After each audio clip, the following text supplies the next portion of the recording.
Assalamualaikum warahmatullahi wabarakatuh.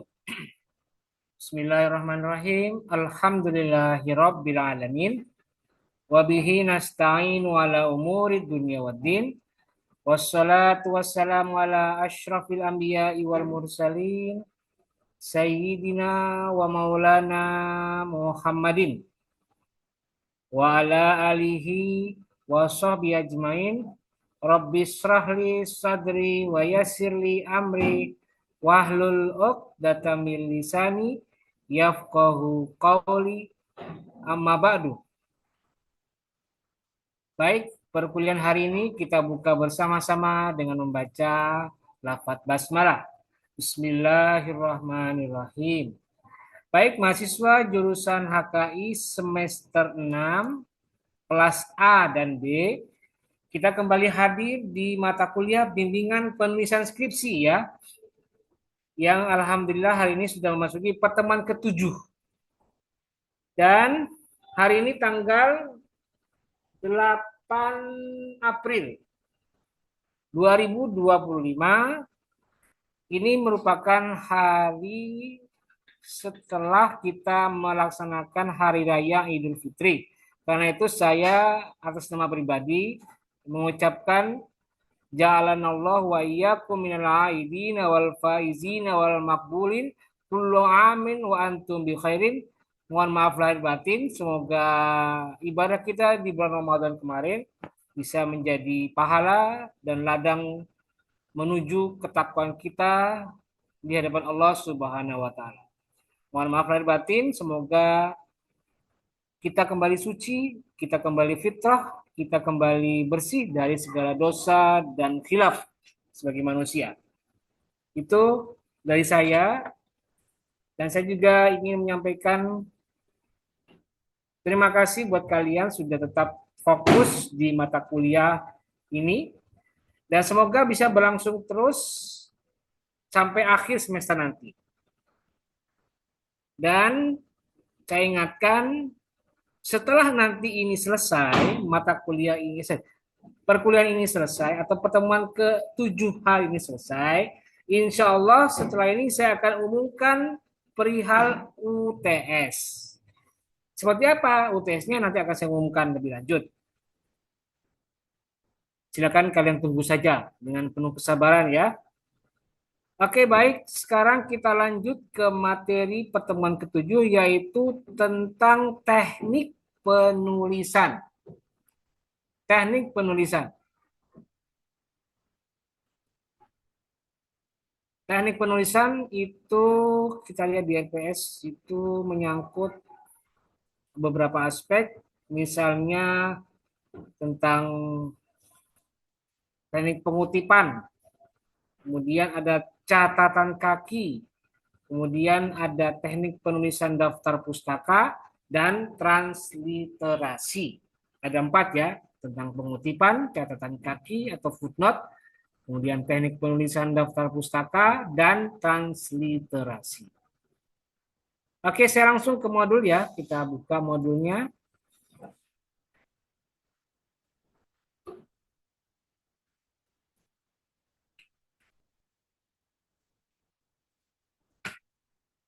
Oke, ini dia ya, sudah muncul. Pengertian. Teknik penulisan adalah tata cara yang harus diperhatikan dalam menulis apa yang ada di dalam skripsi. Penulisan apa saja ya? Tadi sudah saya sebutkan, ada pengutipan, ada catatan kaki, ada daftar pustaka, dan transliterasi. Dan di sini berarti penulisan mengenai tata cara menyusun atau menulis pengutipan, menulis catatan kaki, menulis daftar pustaka, dan menuliskan transliterasi.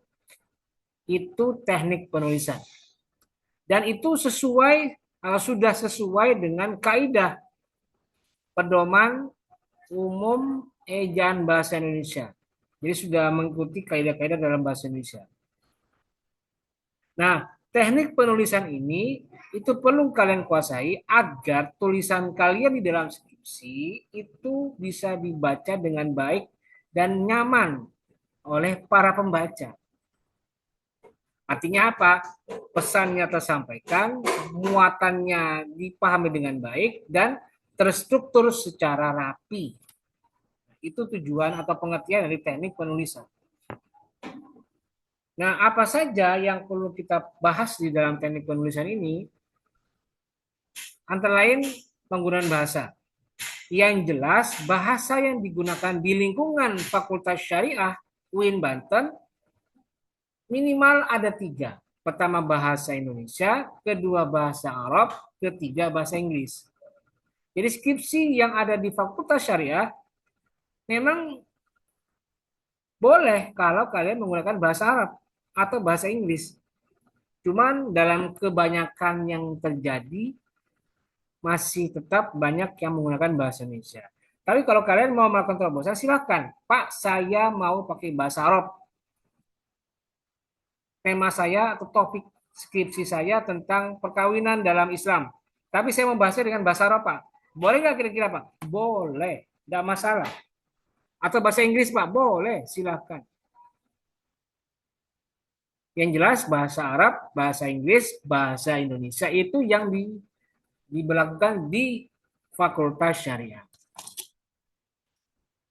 Tentu saja penggunaan bahasa Indonesianya atau bahasa Inggris dan bahasa Arab harus mengikuti pedoman yang berlaku khususnya dalam bahasa masing-masing. Misalnya bahasa Arab, bahasa Inggris, dan bahasa Indonesia. Itu penggunaan bahasa. Berikutnya teknik pengutipan. Kita langsung ke teknik pengutipan. Maksudnya apa teknik pengutipan? Yaitu teknik dalam mengutip atau mengambil rujukan dari sumber lain. Dikutip ke dalam skripsi kita. Nah, kutipan itu sendiri, secara ringkas saya jelaskan, ada dua macam. Pertama, kutipan langsung, ini dia ya. Dan yang kedua, kutipan tidak langsung. Mana tadi? Nih, kutipan tidak langsung.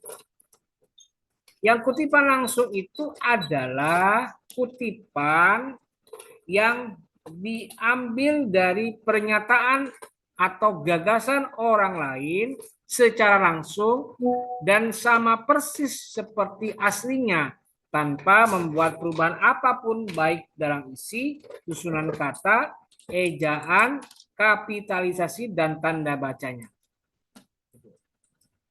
Jadi sama persis, tinggal memindahkan. Itu kutipan langsung. Misalnya, ini contohnya nih. Nah, ini. Kalimat ini nih. Ini kutipan langsung. Diambil dari mana? Nih, lihat ini. Dari Quraisy Shihab, Tafsir Al-Misbah, volume 5, cetakan Lentera Hati, penerbit di Jakarta, tahun 2011. Cetakan keempat. Cetakan keempat, halaman 146. Ini dia. Ini namanya kutipan langsung. Nah, ada ketentuannya, ada aturannya. Ini perlu kalian perhatikan. Ini karena ini harus berlaku secara umum dan diterapkan di mana saja. Kalau kutipannya itu panjangnya kurang dari 4 baris, nih, ini ketentuannya ya, kurang dari 4 baris, atau kutipan pendek, kutipan langsung tapi pendek, maka aturannya penulisannya harus dimasukkan ke dalam badan tulisan atau body of the text. Syaratnya harus apa? Dimasukkan ke dalam badan tulisan dan diapit oleh dua tanda petik. Seperti apa? Contoh seperti ini. Ini dia. Seperti sebagaimana dikutip oleh M. Muhammad Quraisy Shihab, Sayyid Qutb menyatakan bahwa, nah ini dia. Ini kalimat asli yang disampaikan oleh Sayyid Qutb. Ini dia yang saya blok ya. Ini sama persis. Karena jumlahnya kurang dari 4 baris, hanya ada 2 di sini ya. Berarti hanya cukup masukkan ke dalam body of text. Jadi tidak dipisahkan, tidak dibuatkan paragraf tersendiri. Itu aturannya ya. Aturannya kalau kurang dari 4 baris atau maksimal 4 baris itu atau 4 baris kurang, 3 baris, 2 baris, 1 baris, itu hanya cukup digabungkan dengan body of text atau tulisan dalam skripsi. Tanpa harus dibuatkan paragraf tersendiri dan dibedakan. Itu aturannya. Nah, kalau misalnya yang dikutip kutipan langsung ini panjang atau block quotation,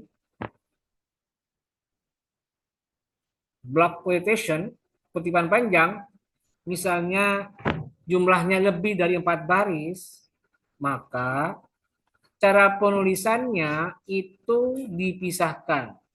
Di enter, ditekan enter, dibuatkan paragraf tersendiri, dan tanpa dipisahkan tanda petik, kemudian apa itu? Dibuat paragraf baru dan ada ketentuannya apa? Ada jaraknya 1 tab dari margin kiri. Nanti contohnya ada seperti ini. Nah, seperti ini. Ini kan body of text-nya skripsi. Yang ini ya. Nah, kemudian penulis skripsi itu menggunakan kutipan langsung. Pernyataannya Amir Syarifuddin. Dia mengatakan begini, ini dia ini. Panjang ini kan banyak nih. 3 baris, di sini 3 baris. Di bawahnya ada berapa baris? Panjang nih pokoknya. Ini namanya block quotation. Kutipan panjang. Mungkin ada sekitar 10 lebih nih, 10 lebih baris.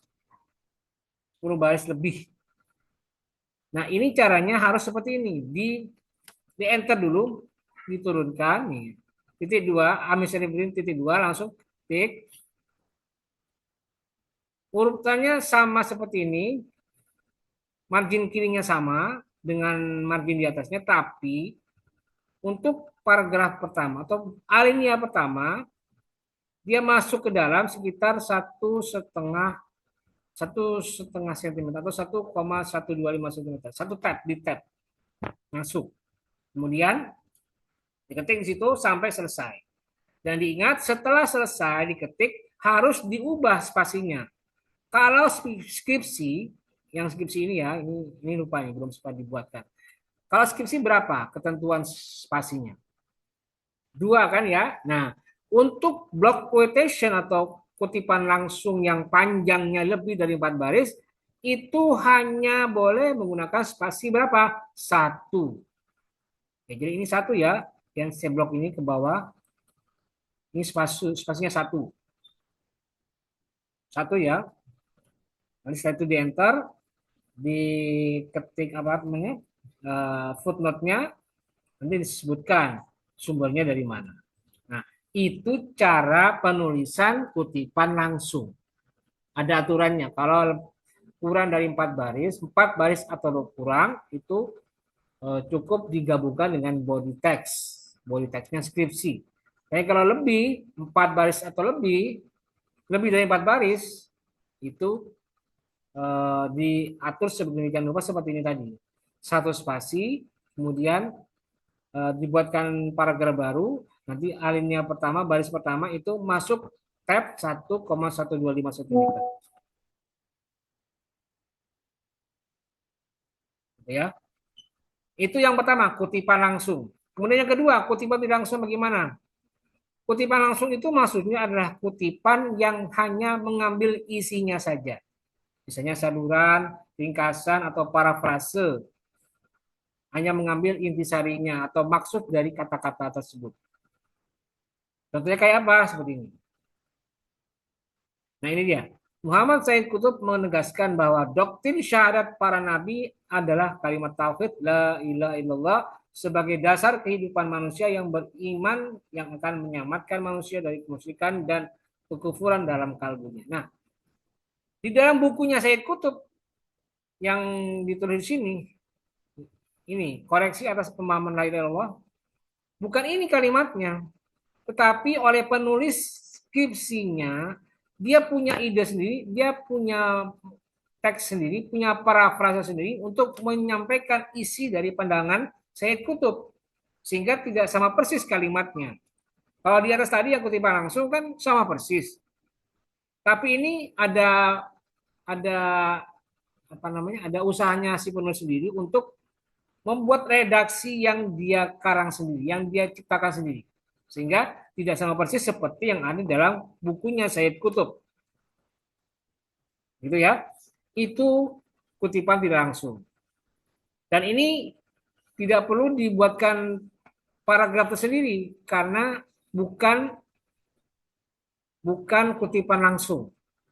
Kutipan tidak langsung itu bisa jadi bahasa penulisnya sendiri atau penulisnya skripsi sendiri, tapi intisarinya bersumber dari pandangannya Said Kutub ini. Caranya seperti ini. Ya tinggal kasih footnote saja. Oh, sumbernya dari ini. Kitab bukunya ini. Atau pakai kalimat lain. Atau bisa aja dari bahasa Arab ini. Menurut As-Sayyid Sabiq, menikah mempunyai pengaruh dan hikmah yang sangat besar pada manusia. Di antaranya antara lain A, 1, 2, 3, 4, 5. Nah, ini kan ini pasti dari Said Sabiq. Karena apa? Karena ini pandangannya Said Sabiq. Alasan kenapa manusia itu eh, hikmah nikahnya ada di dalam diri manusia. Apa? 1 sampai 5 disebutkan. Memang kalimatnya Said Sabiq tidak begini mungkin. Tidak ada istilah 1, 2, 3, 4, 5, tapi dibuatkan parafrase tersendiri oleh penulis skripsi. Ini contohnya ya. Nah, itu tadi contoh kutipan tidak langsung.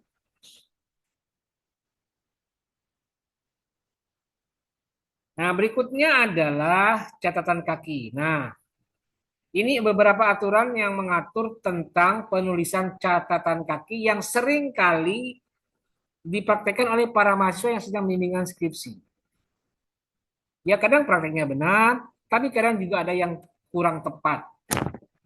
Nah, contoh cara menulis yang kadang sering keliru adalah pada aturan detail perihal cara menulis footnote atau catatan kaki. Aturannya gimana? Kita lihat di sini.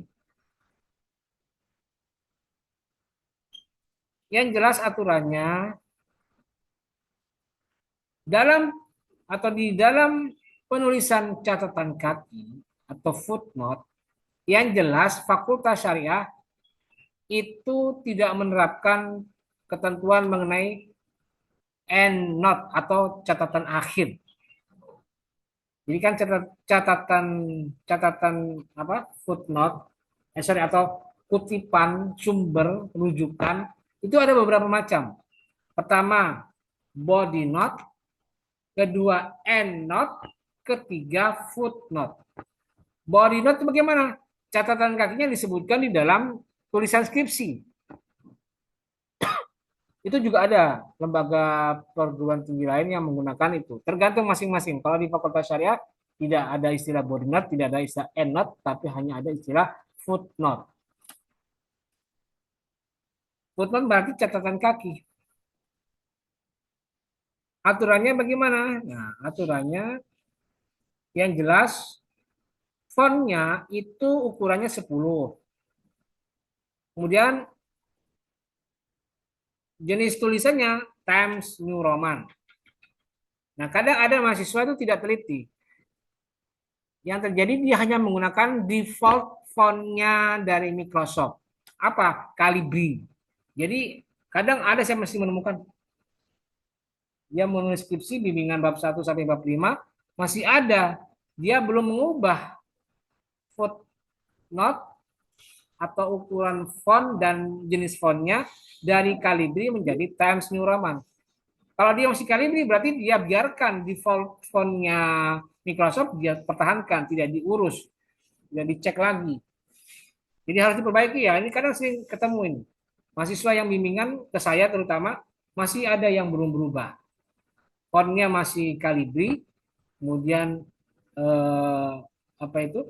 Kadang ukuran ukuran fontnya juga masih tetap 12. Kalau dirubah itu ya harus Times New Roman. Dan harus 1 spasi. Ya contohnya seperti ini. Ini contohnya ya. Ini dari sini yang saya drop nih contoh-contohnya.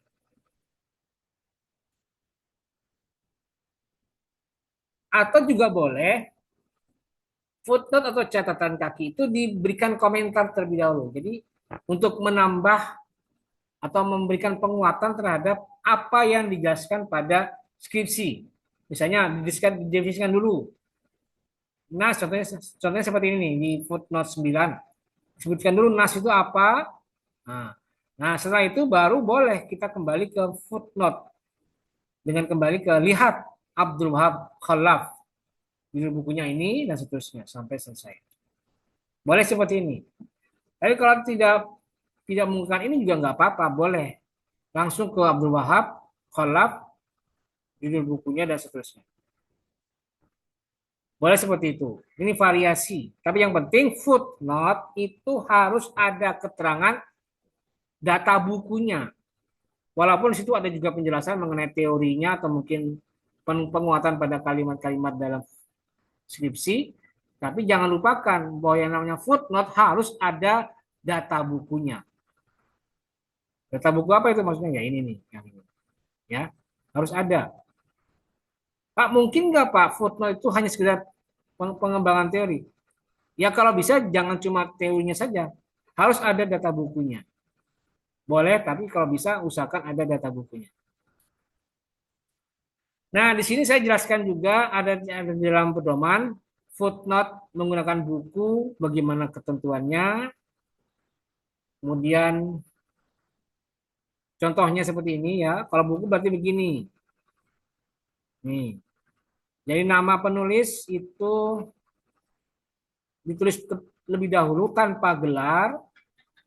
Kadang ada itu ya, kalian ada yang menuliskan nama penulis bukunya, tapi dia lupa di footnote tidak boleh pakai gelar. Jadi kadang ada yang menulis doktor, profesor, SH, SAG, MA itu dihapus. Atau syekh kalau bahasa Arabnya syekh itu tidak perlu. Langsung aja Wahba Az-Zuhaili tanpa harus menggunakan syekh atau al-alim, al-allamah, nggak usah. Atau al-imam, nggak perlu. Al-Ghazali saja contohnya. Kemudian judul bukunya itu juga harus ditulis setelah penulisnya ditulis, baru ditulis judul bukunya dengan ketentuan apa? Dimiringkan atau ditulis italik. Setelah itu koma, baru data bukunya. Kota penerbitnya, nama penerbitnya, tahun terbitnya, dan halaman. Kalau ada cetakan misalnya masukkan di dalam setelah apa itu? Setelah data buku ini tadi. Cetakan 10 ditulis, dibuatkan keterangan kalau memang ada nih kayak ini. Nah, aturannya di sini nih. Bagaimana cara menulis catatan kaki atau footnote? Ada di sini. Silakan dibaca sendiri ya. Pak, kalau misalnya nggak ada tahun terbitnya gimana Pak? Nah, caranya seperti ini. Maka TT, ditulis TT. TT tanpa tahun. Nggak ada tahun penerbitnya. Atau mungkin tanpa penerbitnya. Nah, ini TTP.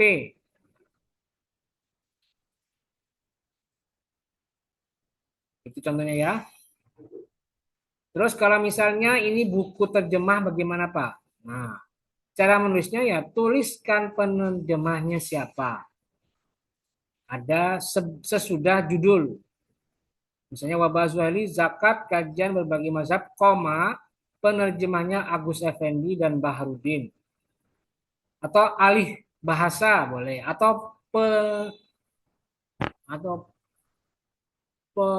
apa namanya? Pengalih suara, pengalih bahasa, alih bahasa.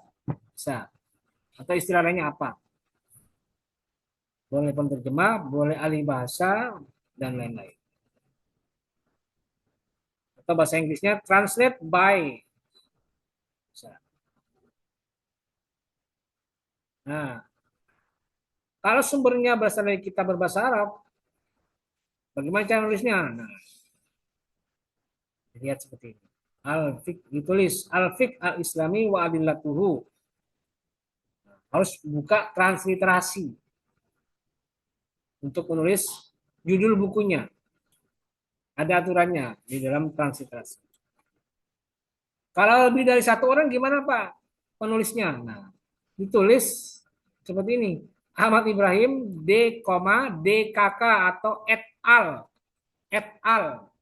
Et e et titik al titik. Et al itu maksudnya dan kawan-kawan. Ya, DKK titik koma itu kalau bahasa Indonesia dan kawan-kawan.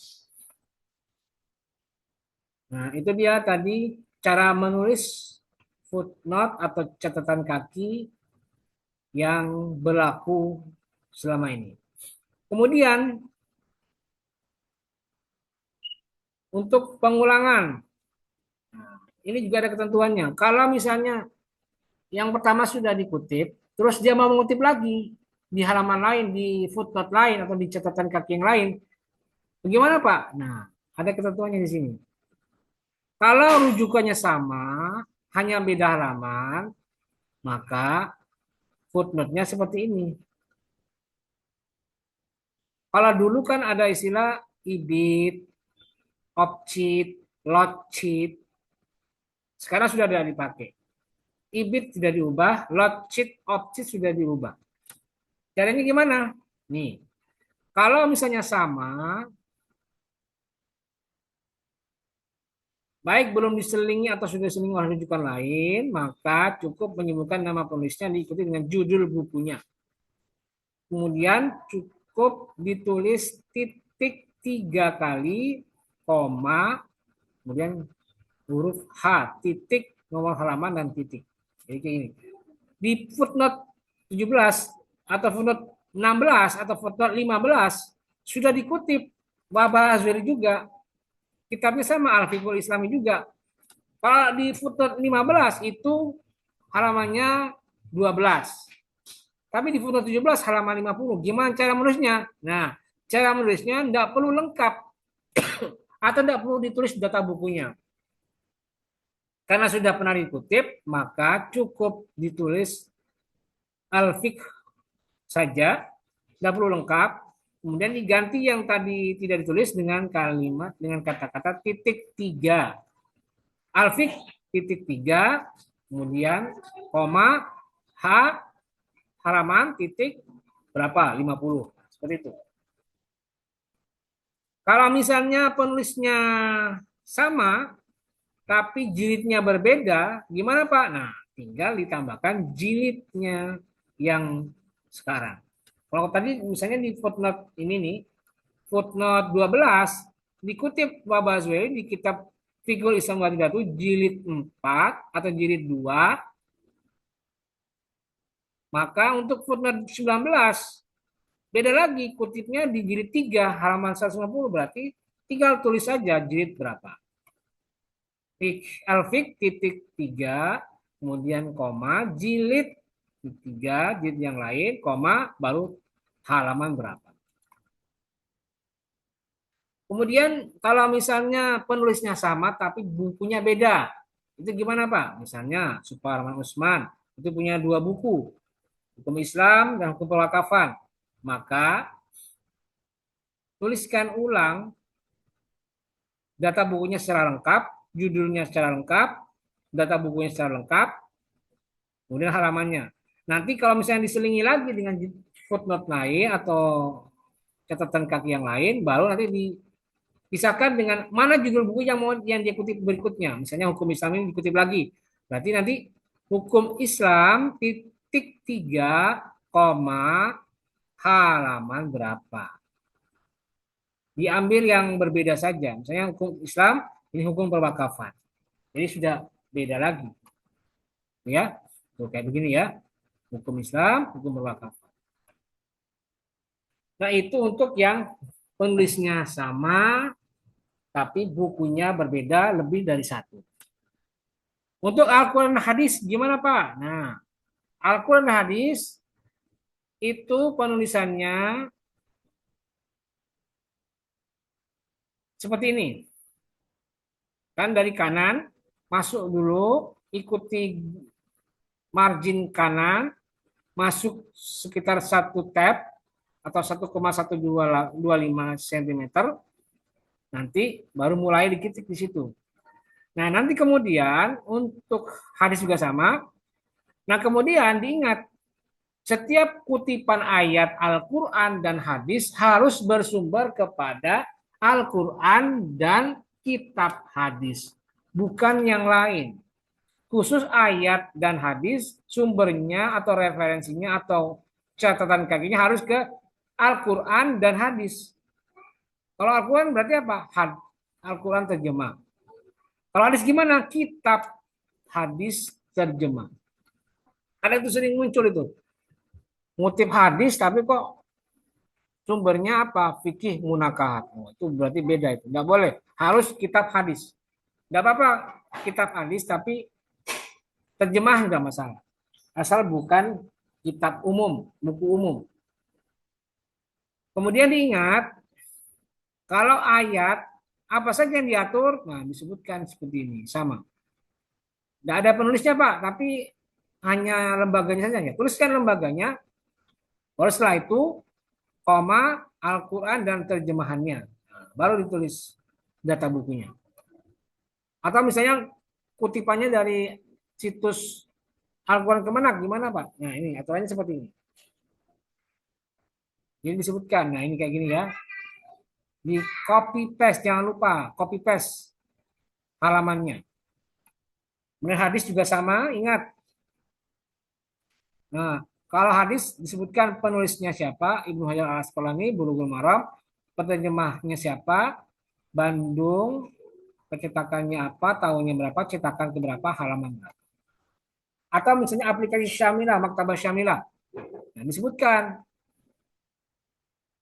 Sahih Bukhari, hadis nomor 1395 dalam Maktabah Asy-Syamilah. Jadi begitu ya. Kemudian yang keempat, kalau catatan kakinya atau sumbernya berasal dari artikel dalam ensiklopedi atau antologi. Nah, aturannya gimana? Nah, aturannya seperti ini. Disebutkan penulisnya, kemudian koma, judul ininya apa namanya? Judul tulisannya, tapi tidak dimiringkan ya, ingat, tidak dimiringkan, tetapi diapit oleh dua tanda petik. Tanda petik dua ya, bukan tanda petik satu. Tanda petik dua saling mengapit. Kemudian disebutkan siapa antologinya, siapa pengumpulnya, di sini editornya siapa, kemudian disebutkan judul bukunya, dan seterusnya sama. Itu kalau antologi. Kalau ensiklopedia gimana Pak? Nah, kalau ensiklopedia seperti ini. Ingat, disebutkan penulisnya siapa, karena ini ensiklopedia pasti penulisnya lebih dari satu, maka disebutkan editornya DKK dan kawan-kawan.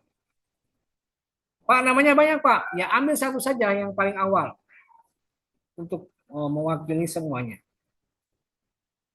Kemudian disebutkan volume berapa, kemudian data bukunya dan halamannya. Kemudian untuk artikel dalam jurnal bagaimana Pak? Seperti ini. Jurnalnya apa? Jurnalnya Muamalatuna. Judul artikelnya apa? Ini dia. Human Trafficking Concept Recap sebagai objek distribusi zakat. Disebutkan. Penulisnya siapa? Ini dia. Jadi tulis penulisnya dulu, kemudian judul artikelnya atau judul jurnalnya atau judul artikel jurnalnya. Kemudian setelah selesai, nama jurnalnya disebutkan, volume berapa, nomor berapa, tahun berapa, kemudian sebutkan Anda mengaksesnya pada tanggal berapa. Jamnya jam berapa nggak boleh silakan. Setelah itu koma baru ditampilkan linknya. Jangan sampai lupa linknya juga harus ditampilkan. Itu kalau jurnal yang ada di OJS atau di online. Kalau misalnya punya bukunya gimana Pak? Ya berarti bukunya ditulis tanpa ada online, tanpa ada linknya. Jadi hanya di atas saja ini, yang ini aja nih ya. Kalau jurnalnya untuk bukti fisik. Kalau misalnya berikutnya kutipannya dari artikel dalam media online gimana Pak? Nah, caranya sama kayak tadi.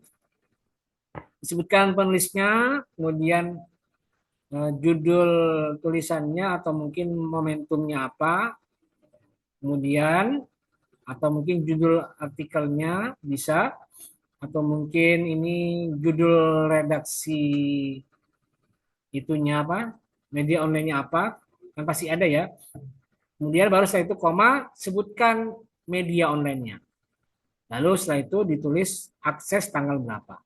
Nah, setelah itu selesai, baru koma, tampilkan link portalnya, link media online-nya. Dan begitu seterusnya untuk kutipan dari sumber yang tidak diterbitkan, ini nanti silakan kalian baca sendiri ya. Kemudian wawancara ini juga penting. Ini penting ini karena sering menjadi apa menjadi pelajaran buat kalian ketika misalnya datanya data wawancara itu harus ada data yang ditampilkan. Nah, caranya apa? Bagaimana? Nah, seperti ini. Ada nama, kemudian dia statusnya sebagai apa, di desa mana, kemudian tulis wawancara dengan penulis di rumahnya atau di kebunnya, jam berapa, tanggal berapa. Misalnya Pak Syamsul, pegawai KUA, Kecamatan Padarincang, wawancara dengan penulis di kantor KUA, jam 11, tanggal 5 Januari 2024. Gitu. Nah, ini silakan baca sendiri ya untuk kutipan orang lain. Silakan dibaca sendiri. Kemudian ini teknik penulisan daftar pustaka. Ingat, saya cuma mengingatkan silakan dipelajari baik-baik cara menulis daftar pustaka. Saya ingatkan daftar pustaka itu aturannya adalah seperti ini. Jadi dia kebalikan dari menulis alinea baru dalam satu paragraf. Kalau alinea baru kan margin kirinya itu untuk halaman berikutnya atau baris berikutnya. Untuk baris pertama dia masuk ke dalam di tab sekitar 1,5 cm. Tapi kalau untuk daftar pustaka itu dibalik. Yang baris pertama yang lebih pinggir ke kiri, untuk halaman berikutnya dia maju masuk kurang lebih 1,5 cm. Dibalik ya. Dan penulisannya dibalik. Namanya dibalik. Ingat, namanya dibalik. Ibnu Hajar Al Asqalani dibalik Al Asqalaninya dulu baru Ibnu Hajar. Setelah itu judul bukunya, penerjemahnya siapa, terus Bandung, penerbitnya mana, tahunnya, dan cetakan keberapa. Kalau dari cetakan gimana Pak? Ya sudah, cukup terakhir tahun. Seperti ini. Ini bisa jadi contoh nih untuk kalian dalam menulis skripsi, menulis daftar pustaka. Ma'ruf amin, ini berarti kan amin ma'ruf dulu. Diawali dengan amin dulu. Ini contohnya ya. Nah, kalau sudah misalnya penulisnya itu punya buku lebih dari satu, ya berarti cara menulisnya pakai garis begini ya. Kasih garis uh, penghubung. Kurang lebih sekitar 4 atau 10 ini. Terus begitu ya. Itu dia. Nah, untuk membuat catatan kaki dan daftar pustaka dengan Mendeley nanti karena ini lebih panjang penjelasannya, jadi saya anggap ini bisa dipelajari langsung dengan pembimbingnya. Jadi kalau pembimbing mengatakan, dah kerjakan aja dulu, nanti Mendeley-nya bisa sambil jalan atau bisa konsultasi dengan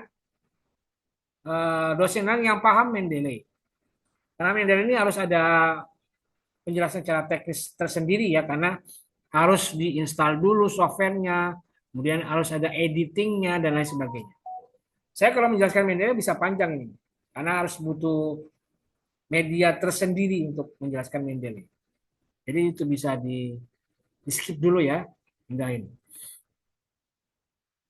Berikutnya adalah transliterasi. Nah, saya sarankan silakan kalian baca dengan teliti pedoman transliterasi karena ini menyangkut cara kalian mengubah, memindahkan dari tulisan Arab ke tulisan Latin atau tulisan eh, non hijriah. Non hijaiyah, selain hijaiyah. Silakan kalian baca. Untuk alif itu bagaimana, ba itu apa, ta itu apa, sa itu apa, dan seterusnya. Dan kemudian kalian praktekkan dalam menyusun kalimat-kalimatnya. Kataba, itu bagaimana cara menulisnya. Su'ila, yadhabu bagaimana. Terus kalau misalnya vokal rangkap, kaifa, syai'un, itu bagaimana. Juga ada ketentuannya. Kalau misalnya panjang bagaimana. Dan seterusnya ya. Silakan kalian baca sendiri dan nanti mungkin ini akan menjadi soal yang akan saya munculkan di UTS yang akan datang. Silakan kalian pelajari dulu, siapa tahu nanti keluar dan bisa kalian coba untuk menjawab soal nanti yang saya munculkan di UTS. Nah, saya kira itu ya untuk hari ini selesai.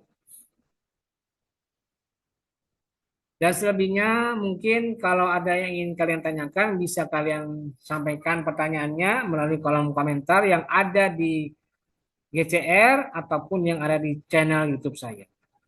Saya kira itu untuk hari ini dan untuk berikutnya saya akan umumkan pelaksanaan UTS, tapi tidak sekarang, mungkin 1-2 hari ke depan saya akan umumkan terkait pelaksanaan UTS seperti apa dan bagaimana saya akan umumkan nanti setelah ini.